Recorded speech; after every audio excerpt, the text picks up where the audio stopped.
Hi all, welcome to my channel. Let's learn Urdu with me. സ്ക്രീനിൽ കാണുന്നത് പോലെ KTET exam എഴുതുന്നവർക്കാണ് ഇന്നത്തെ video.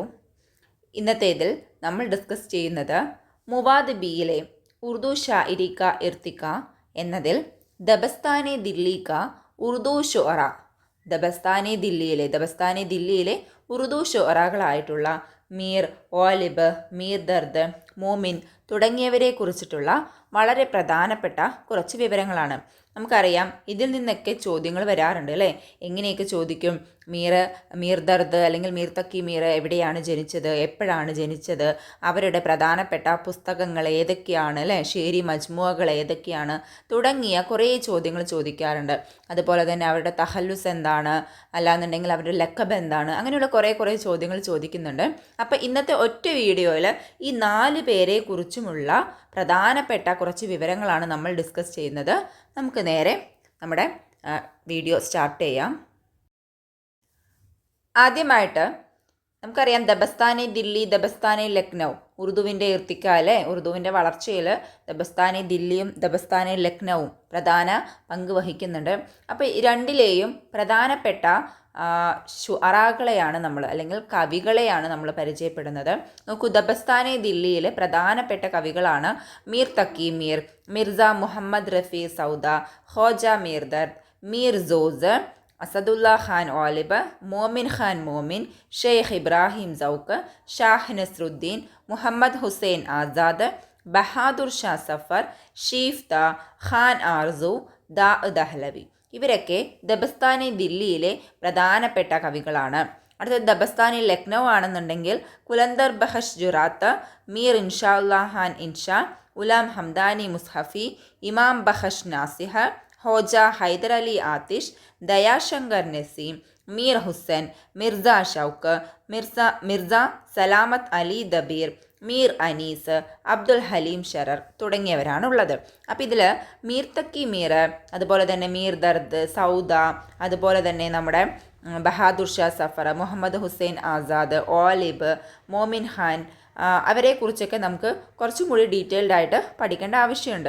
അവർ ഓരോരോ വ്യത്യസ്ത മേഖലകളിൽ കഴിവ് തെളിയിച്ച കവികളാണ് ഓരോരുത്തരും. അപ്പോൾ അതുകൊണ്ട് തന്നെ ഇപ്പോൾ സൗദ നോക്കുകയാണെന്നുണ്ടെങ്കിൽ മിർസ റഫി സൗദ കസീദയിലാണ്, അതേസമയം മീർ തക്കി മീർ ആണെന്നുണ്ടെങ്കിൽ ഗസലിലേതാണ്. അപ്പോൾ അങ്ങനെ ഓരോരുത്തരും വ്യത്യസ്ത മേഖലകളിൽ കഴിവ് തെളിയിച്ചവരാണ്. അപ്പോൾ അവരെക്കുറിച്ചൊക്കെ നമുക്ക് ഡീറ്റെയിൽഡ് ആയിട്ട് പഠിക്കേണ്ടതുണ്ട്. പക്ഷേ ദബസ്താനെ ദില്ലിയിൽ 4 പ്രധാന കവികളെക്കുറിച്ച് പഠിക്കാൻ പറയുന്നുണ്ട്, അല്ലെങ്കിൽ അതിനെക്കുറിച്ചുള്ള ക്വസ്റ്റ്യൻസ് വരും എന്ന് പറയുന്നുണ്ട്.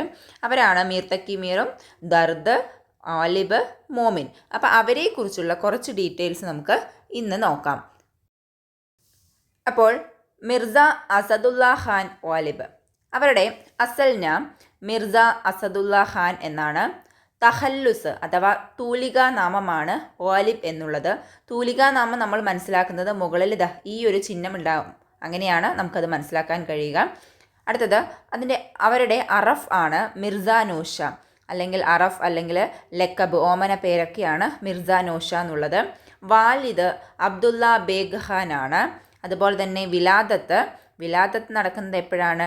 December 27, 1797 1797 December 27. അതേപോലെ ആഗ്രയിൽ വെച്ചാണ് ഇദ്ദേഹം ജനിക്കുന്നത്. ഫെബ്രുവരി 15, 1869 ഡൽഹിയിൽ വെച്ചിട്ടാണ് ഇദ്ദേഹം വഫാത്താകുന്നത്.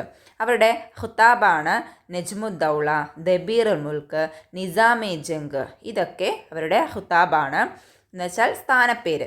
തസാനീഫ്, അവരുടെ പ്രധാനപ്പെട്ട കൃതികളാണ് ദീവാനെ ഓലിബ്, ഔദേ ഹിന്ദി, ഉറുദുയെ മുഅല്ല. ഇതിൽ ഉറുദുയെ മുഅല്ല എന്നുള്ളത് അദ്ദേഹത്തിൻ്റെ ഹുത്തൂത്ത് നികാരിയാണ് കേട്ടോ, അഥവാ കത്ത്. ഔദേ ഹിന്ദിയും അതുപോലെ തന്നെ ഇത് രണ്ടും അദ്ദേഹത്തിൻ്റെ കത്തുകളുടെ മജ്മുഅയാണ്. പിന്നെ അദ്ദേഹത്തിൻ്റെ ഒരു കലാം കാ നമൂന ഇവിടെ കൊടുത്തിട്ടുണ്ട്. അപ്പോൾ ചോദ്യങ്ങളായി ചോദിക്കുകയാണെന്നുണ്ടെങ്കിൽ ഇതിൽ നിന്ന് ഒരുപാട് ചോദ്യങ്ങൾ ചോദിക്കാൻ സാധിക്കും. അപ്പോൾ നമുക്ക് വേണമെന്നുണ്ടെങ്കിൽ ചോദിക്കാം, മിർസ അസദുല്ല ഖാൻ ഓലിബ് കഹാം പൈദാ ഹുയി എന്ന് ചോദിച്ചിട്ട് ഒരു 4 ഓപ്ഷൻ തരികയാണ്.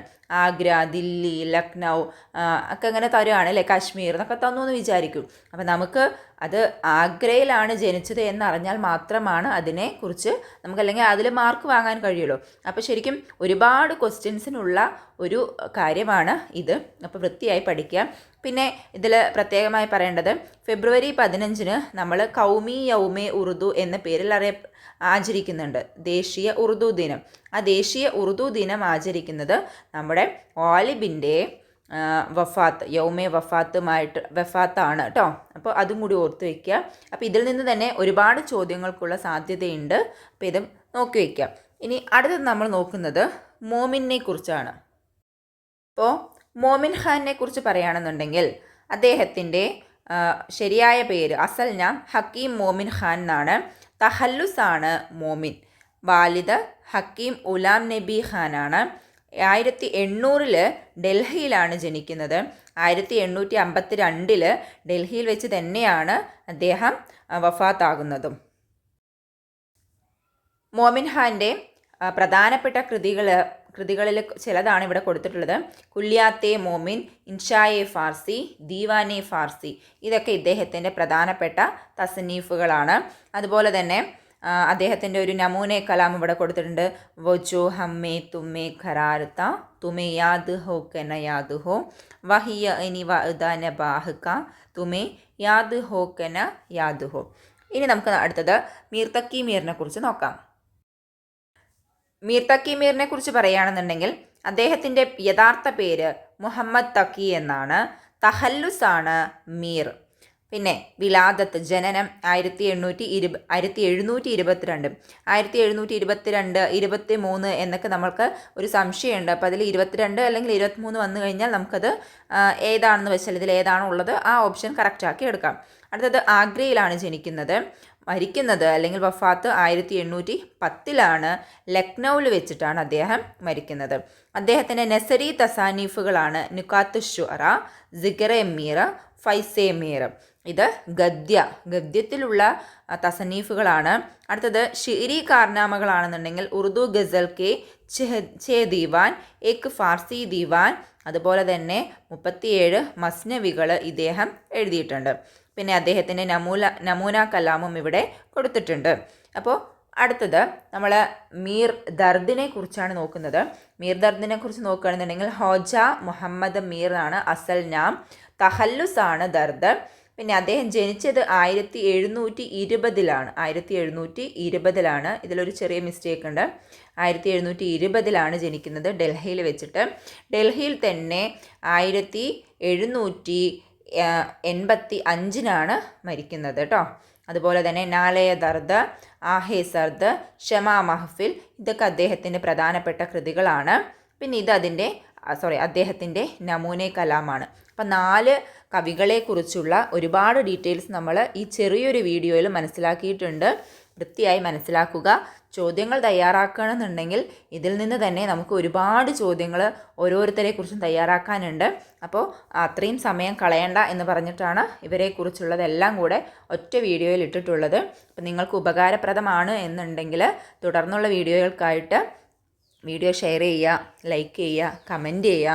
നിങ്ങളുടെ അഭിപ്രായങ്ങൾ അത് എന്താവട്ടെ, പോസിറ്റീവ് ആവട്ടെ നെഗറ്റീവ് ആവട്ടെ, അത് അറിയിക്കുക. അടുത്ത വീഡിയോയിൽ വീണ്ടും വരാം. ഹുദാ ഹാഫിസ്.